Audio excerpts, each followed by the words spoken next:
नमस्कार और स्वागत है आज की इस खास चर्चा में। आज हम डेविड के रेनॉल्ड्स की किताब कंस्ट्रक्टिव लिविंग इस पर थोड़ी गहराई से बात करने वाले हैं। जी। हमारे पास इस किताब के कुछ मुख्य विचार हैं, कुछ सारांश है और हम कोशिश करेंगे समझने की कि ये जो तरीका है जीवन की रोजमर्रा की चुनौतियों से निपटने का, ये इतना अलग, इतना असरदार क्यों माना जाता है। बिल्कुल। तो आज का हमारा इरादा क्या है? हम कंस्ट्रक्टिव लिविंग या जिसे CL भी कहते हैं, इसके जरिए जीवन की मुश्किलों का सामना करने के एक बहुत ही व्यावहारिक और हाँ शायद कुछ हद तक अनोखे नजरिए को समझना चाहते हैं। ये ना भावनाओं में उलझे रहने के बजाय कर्म करने पर जोर देता है, हकीकत को जैसी वो है स्वीकार करने पर और हमारे रिश्तों में जो लेन देन है उसको समझने पर। सही। और इसकी जड़ें जैसा पता चलता है 2 दिलचस्प जापानी थेरेपीज में है, मोरेटा थेरेपी और नाइकन थेरेपी। हाँ, ये बड़ा दिलचस्प कॉम्बिनेशन है। कभी ऐसा लगता है कि हम अपनी ही भावनाओं में, अपनी चिंताओं में या शायद खुद को बेहतर बनाने की लगातार कोशिश में ऐसे फंस गए हैं कि आगे बढ़ना मुश्किल सा लगता है। हाँ, कई बार होता है ऐसा। अगर हाँ तो शायद ये चर्चा एक नई राह दिखा सकती है। तो चलिए इसकी तह तक चलते हैं। जरूर। तो सबसे पहले ये कंस्ट्रक्टिव लिविंग आखिर है क्या? मतलब बिल्कुल सीधे शब्दों में। हाँ, देखिए सीधे शब्दों में कहें तो ये मानसिक स्वास्थ्य के प्रति एक बिना लाग लपेट वाला बहुत ही जमीनी तरीका है। अच्छा। मतलब ये कोई बहुत जटिल साइकोलॉजिकल थ्योरी नहीं है, या ऐसा नहीं कि हमेशा किसी एक्सपर्ट पर ही निर्भर रहना है। ये हमारी अपनी जिम्मेदारी पे जोर देता है, जीवन में सक्रिय भागीदारी पर। ओके। और इसकी सबसे खास बात, जैसा आपने कहा, वो मिश्रण है। ये पश्चिमी मनोविज्ञान के कुछ आइडियाज लेता है, लेकिन उन्हें मिलाता है ज़ेन बौद्ध धर्म के दर्शन के साथ। और वो 2 जापानी थेरेपीज, मोरिटा थेरेपी जो कर्म पर फोकस करती है। कर्म पर, हाँ। और नाइकन थेरेपी जो रिश्तों में हमारे लेन देन, हमारी इंटरडिपेंडेंस पर ध्यान केंद्रित करती है। डेविड के रेनॉल्ड्स जो इसके लेखक थे, वो एक मनोवैज्ञानिक तो थे ही, पर उन्होंने ज़ेन का भी गहरा अध्ययन किया था। उनका मकसद था एक ऐसा ढांचा बनाना जो हमें सिखाए कि जीवन की मुश्किलों को स्वीकार करते हुए पूरी तरह से वर्तमान पल में कैसे जिया जाए। इसके कुछ बुनियादी सिद्धांत भी हैं शायद, जो इसे समझने में मदद करें। हाँ बिल्कुल, कुछ कोर आइडियाज हैं। पहला तो ये कि जिंदगी में कुछ भी मीनिंगफुल पाने के लिए मेहनत और वक्त लगता है, कोई जादू की छड़ी नहीं है। सही बात है, कोई शॉर्टकट नहीं। बिल्कुल। दूसरा, ये बहुत यथार्थवादी है। मतलब ये हर छोटी मोटी परेशानी के लिए थेरेपी के चक्कर काटने को नहीं कहता, बल्कि रोजमर्रा की दिक्कतों से निपटने के प्रैक्टिकल तरीके सुझाता है। प्रैक्टिकल। और सबसे अहम, जैसा हमने कहा, कर्म पर फोकस। यहाँ एक बड़ा विचार ये है कि कॉन्फिडेंस, सेल्फ एस्टीम, ये सब चीजें काम पूरा करने से आती हैं, सिर्फ अच्छा महसूस करने की कोशिश करते रहने से नहीं। अच्छा, ये तो एक पारंपरिक सोच से थोड़ा अलग है ना, जहां हम सोचते हैं पहले अच्छा महसूस करें फिर काम करेंगे। हाँ बिल्कुल। और यही वो पॉइंट है जहां CL पारंपरिक सोच को चैलेंज करता है। ये मानता है कि असली बदलाव और आत्मविश्वास महसूस करने से नहीं, बल्कि करने से आता है। हम कैसा महसूस कर रहे हैं इस पर जरूरत से ज्यादा ध्यान देना वो हमें रोक सकता है, हमें एक तरह की निराशा और ठहराव में धकेल सकता है। इसका कोई उदाहरण सोच सकते हैं ताकि सुनने वालों को आसानी से समझ आए? हाँ बिल्कुल।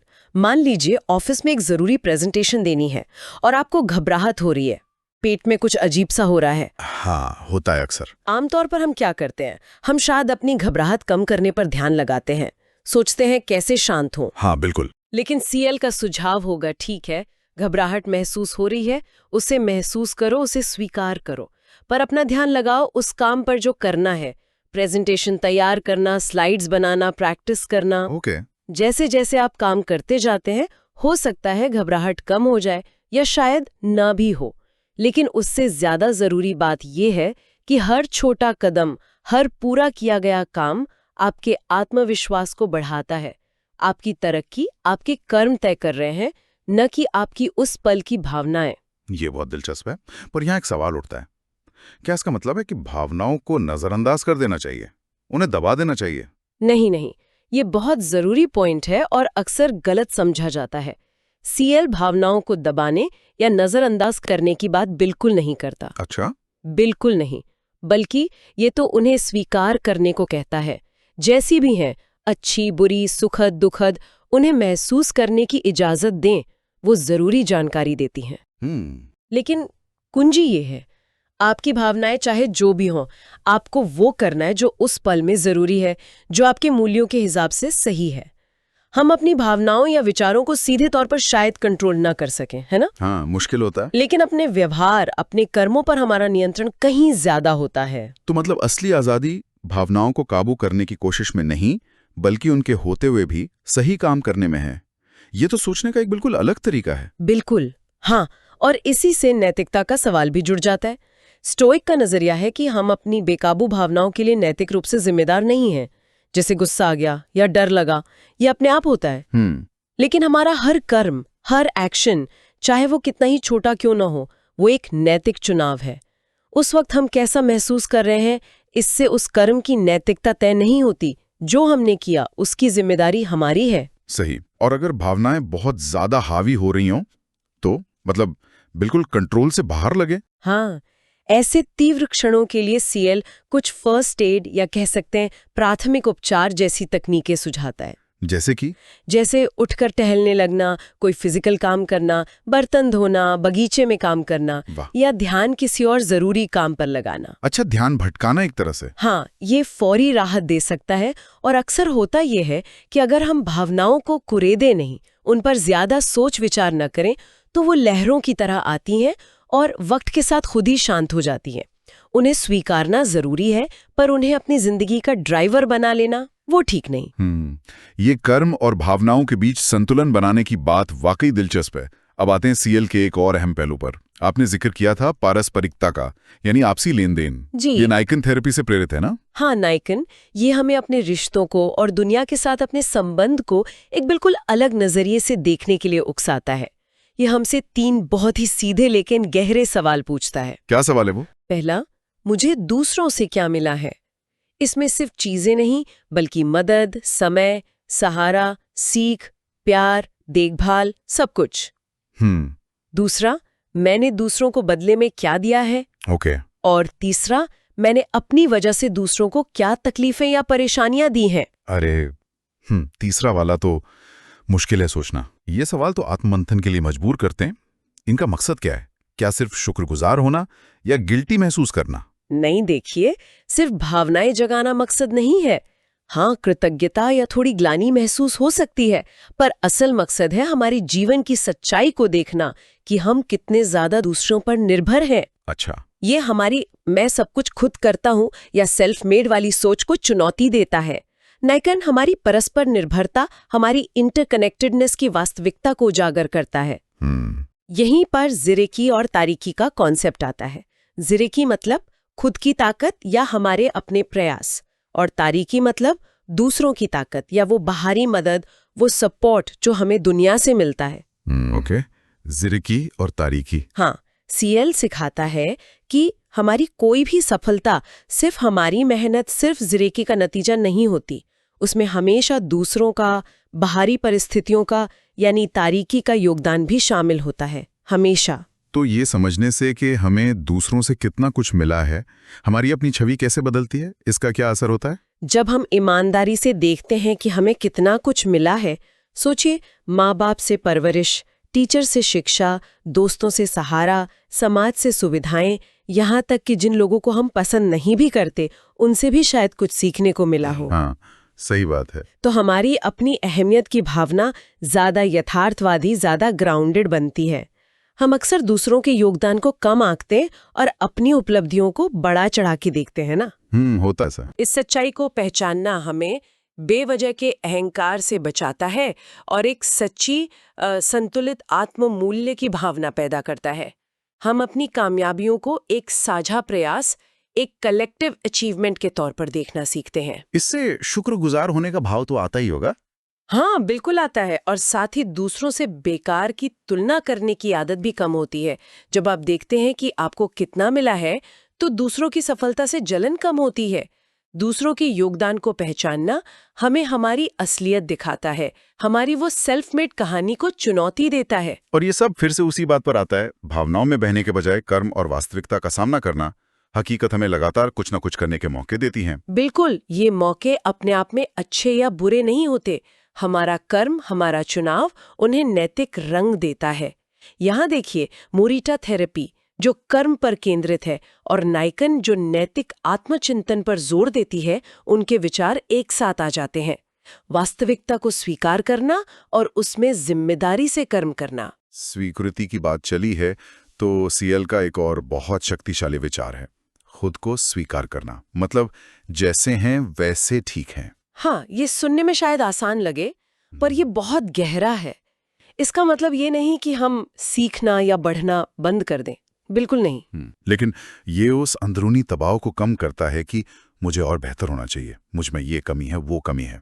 स्वीकृति का मतलब है अपनी कमियों, अपनी खामियों, अपनी भावनाओं के साथ वर्तमान क्षण में खुद को स्वीकार करना। जैसे है वैसे ही। हाँ, ये इस बात के लिए शुक्रगुजार होना है कि वास्तविकता हमें क्या दे रही है, बजाय इसके कि हम हमेशा कुछ और चाहें।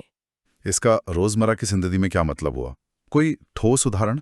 जैसे रोज सुबह शीशे में देखकर अपनी झुर्रियों या बढ़ते वजन की आलोचना करने के बजाय उन्हें बस देखना और कहना, हाँ, ये मैं हूं अभी इसी पल में। हाँ, कुछ ऐसा ही।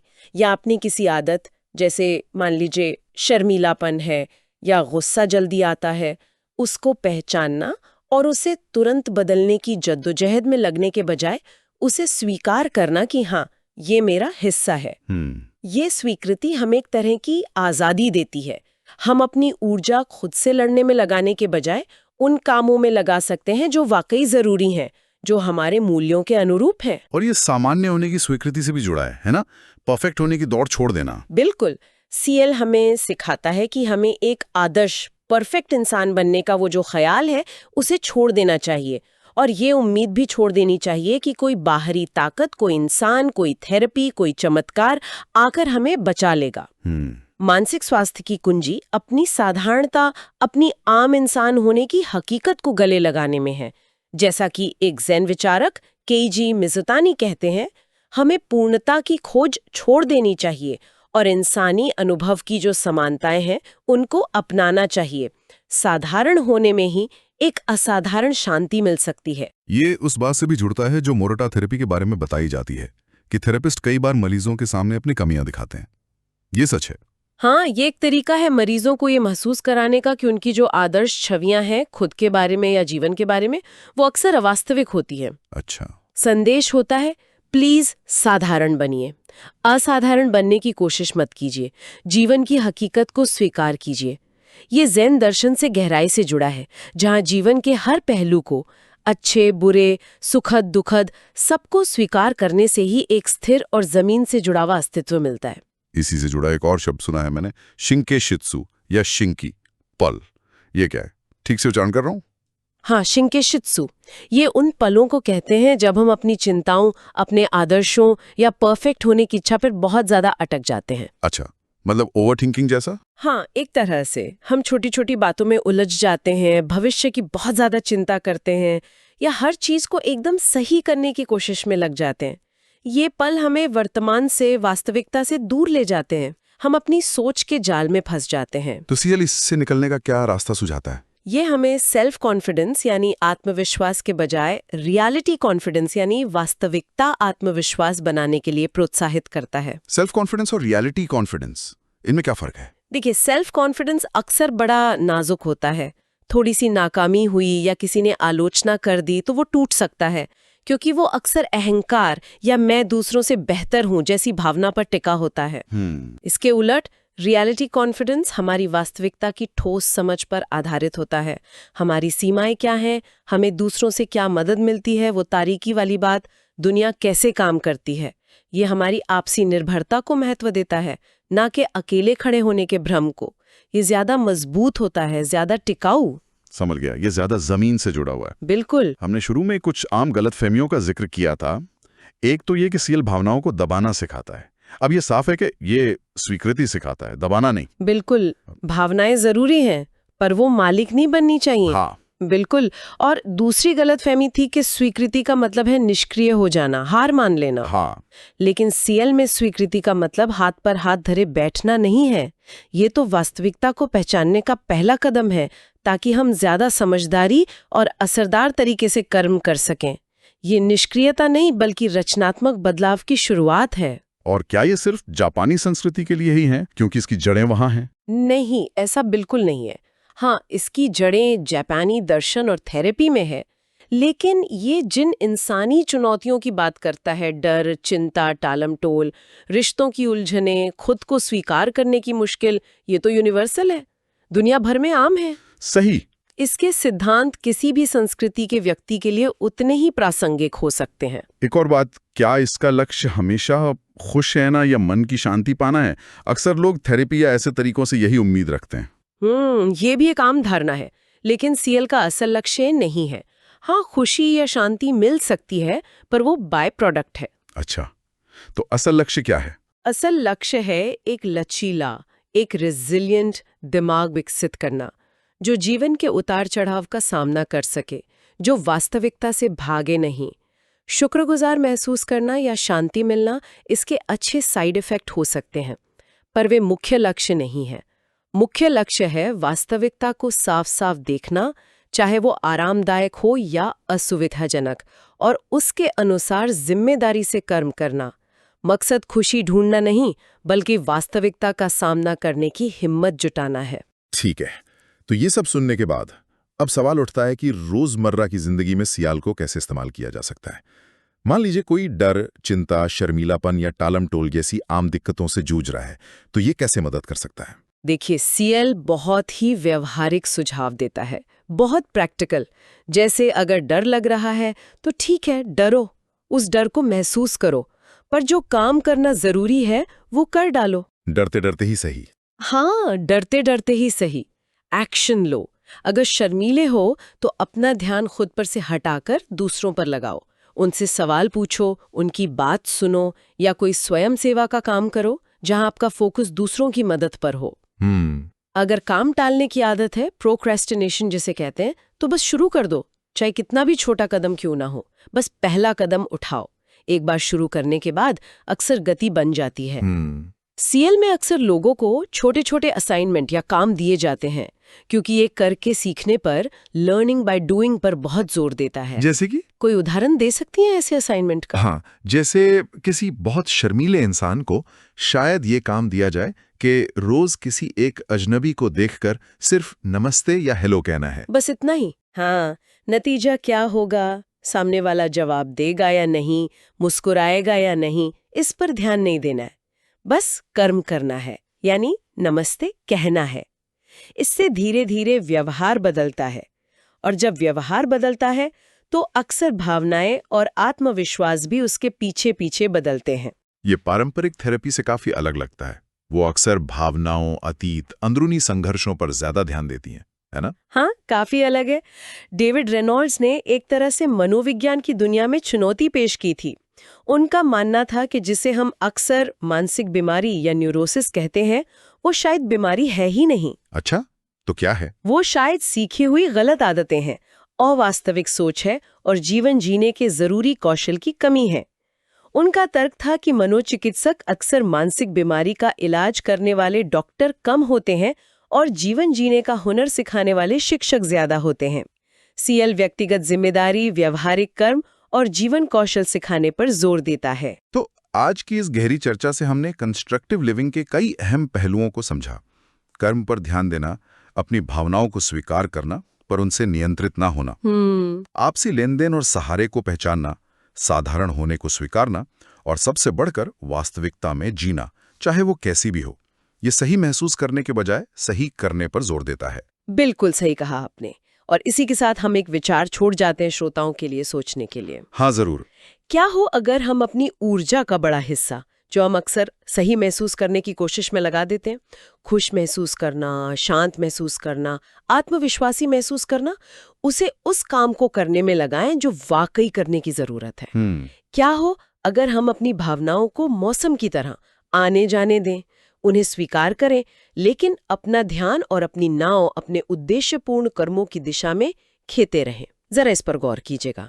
शायद इस नजरिए में जीवन जीने का एक ज्यादा गहरा, ज्यादा संतुष्टिदायक तरीका छिपा हो।